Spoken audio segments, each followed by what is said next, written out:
welcome to another RSR. Tonight I'm reviewing Alajuelense 5, FC Motagua 1 in the CONCACAF Central American Cup 2023 Group D. Alajuelense 5, FC Motagua 1 en la Copa Centroamericana de la CONCACAF. Grupo de Jornada 5. Alajuelense ganar a la Grupo D. Alajuelense wins the group. This game was to win the group. Alajuelense had to win. Motagua could draw. Motagua had a big old goal differential too, and they just bottled that. Now they're second, the second best runner-up, I think. I think now Comunicaciones is the best runner-up. Then Motagua, then Esteli, then Cartagenas. Alajuelense is the best team in the tournament. They got the best record in the tournament. They'll play Cartagenas. We got a Costa Rican round of quarterfinal match. Motagua bottled a goal differential so big, you think, they can't do that. No, they did. Goals were scored as follows. In the 5th minute, ball crossed in. Josh Navarro, formerly of Forge, heads the ball in, nods it down, rolls, pops into the net. The keeper could have got to it, but he didn't. 5th minute, 1-0, 1-0. Agustin Osmendi, 10 minutes later, scores a banger to put Motagua back in 1-1. 1-1, Osmendi with a beautiful goal.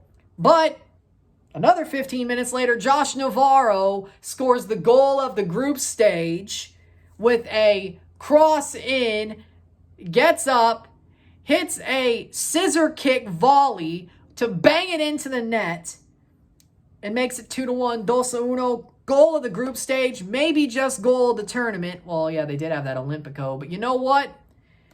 That was awesome. That was awesome. Josh Navarro, big ups to him. Former Forge player. I'm so happy to see him succeed. 2 goals. Should have got a hat trick. He didn't, but I'm happy to see him succeed. Dorian Rodriguez scores a tap in, or pops one in. I think it was tap in at the near post. Yes, to make it 3-1 in the 37th minute. 3-1. Halftime, 3-1. Miro tiempo, 3-1. And it just gets worse from there for Motagua. 64th minute, Michael Barantes comes on. 30 seconds later, he's in the right position to tap the ball in to make it 4-1, 4-1. And then Johan Venegas. They put on their best players right at the end of the game. 15 minutes to go, and they get some out of it. Johan Venegas rolls the ball into the net.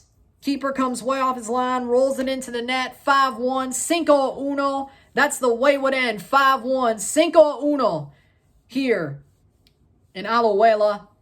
And Alajuelense wins with a runaway. Full-time stats, 10 shots to 11, 6 shots on goal to 6, 51% possession to 49, 374 passes to 347, 86% pass accuracy to 78, 16 fouls to 8, 1 offside to 0, 3 yellow cards to 2, 0 red cards to 0, 4 corners to 7. Alajuelense, my word, they were like, you know what? We need to win this group, and we're going to do it in the most strong way. They absolutely overran Motagua.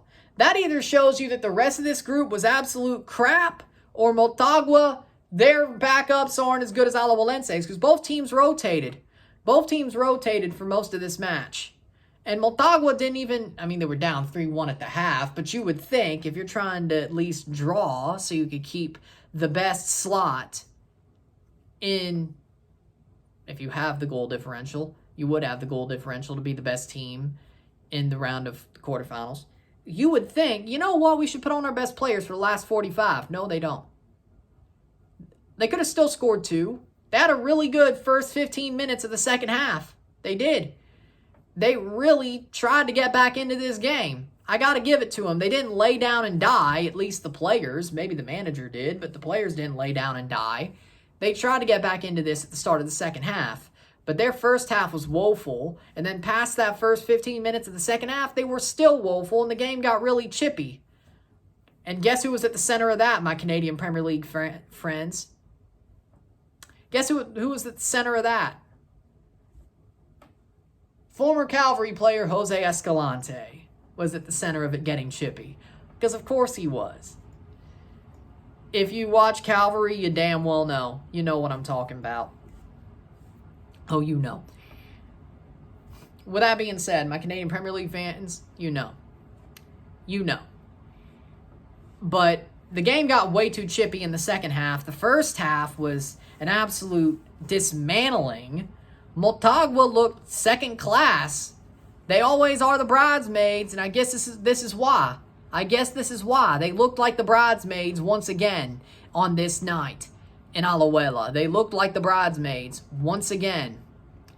It's an absolute mind-blowing statistic. It's a mind-blowing situation. These guys look like the bridesmaids all the damn time. I don't know why they do. I don't know why. This is mind-boggling. It's crazy because they should be better than this. Alajuelense is a good team, don't get me wrong. But Motagua, this should not have been 5-1. I don't care if you're rotating, this should not be 5-1. And it was. This team beat Pachuca earlier this year. And they do this. They overrun the whole group except for Alajuelense. Alajuelense actually were the ones who sort of took it slow. They just got the results. They still got 9 points, but they were getting the results. They didn't really overrun teams. They did not overrun Miguelito. They did not overrun Olancho. They did not overrun Verdez. Well, no. Verdez got overrun. But Olancho? No. Miguelito? No. But Alajuelense was the way better team here. It's actually kind of weird, to be honest, because you would think that it's be like, you know what? Yeah, we should try to at least just hold the draw.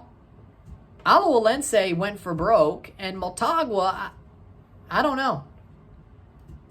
They bottled it. They absolutely bottled it. They failed. Like, they couldn't even hold the second place team number. 5th place on the table, the full table, the results table for the group winners and runners-up. They couldn't even hold that. They blew their goal differential. Like, this was an absolute horror show for Motagua. Now they have to play. The good news is they don't have to play the worst. Well, actually, no. Playing the worst group winner would probably, even though they had 10 points, would probably be better than playing the second worst. Now I think they have to play, I think it's, Herediano was 4th. Yeah, Herediano was 4th. Now they are 4th. Then Independiente Saprissa. I think so. They have to play Saprissa. I think. If my memory serves correctly, they have to play Saprissa in the next round. Yeah, no, they're not going to win that. They're not going to win that. They're not going to win that. And then Alajuelense gets Cartaginés. They're going to win that. Yes, they play in each other's leagues, but I don't see why Alajuelense would lose to Cartaginés, who only got 7 points and almost blew it. Almost blew it and got eliminated. To me, personally, by Universitario, which they should have, to be honest. They would have beat Universitario too, Alajuelense, to be honest. But yeah, I don't see why Alajuelense would lose that tie. So Alajuelense goes to the semis, and they could go further, but they will be in Champions Cup. Motagua, on the other hand, might just have to play the play-in and be on a tightrope to get into Champions Cup. All because they allowed so many goals. They absolutely failed. They should have went for the draw. Alajuelense whipped them. Absolutely whipped them. What can you do, though? With that being said, the man of the match for me is Josh Navarro. Because 2 goals, 2 beautiful goals. I'm going to give it to him. He had a really good game. He had an amazing game. And I knew he could. I'm happy for him. He deserves it. Former Forge player, man of the match, 2 goals, great game. I'm going to give it to Josh Navarro. So with that being said, if you like this video, like it, share, subscribe. You know what it is. Tell your friends. Hit that like button. Hit that subscribe button. Hit that bell notification once subscribed. Send super chats on the live streams. Comment on this video.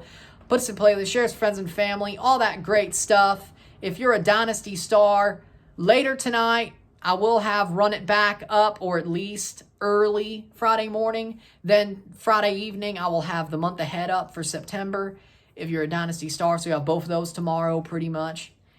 If you're not, I will see you on Saturday for a live watch along of Mississippi State versus Southeastern Louisiana and a review of that match. Week 1 of the college football season. We are back. Let's see how this goes. We're playing FCS school. We should whip them. We should absolutely whip them, State. But State should absolutely whip them, but we'll find out. So, I'll see you on Saturday if you're not a Dynasty Star. If you're a Dynasty Star, I'll see you then. Of course, you'll watch this anyway if you're not. But you get my point. With that being said, I'm Ryan and I'm out. Peace. Congratulations, Alajuelense. Felicidades, Alajuelense. Commiserations, Motagua, because you know what? Even though you're through, we already gave you your congratulations. You deserve a commiserations for this one, so there you go. I'm Ryan and I'm out. Peace. See you later.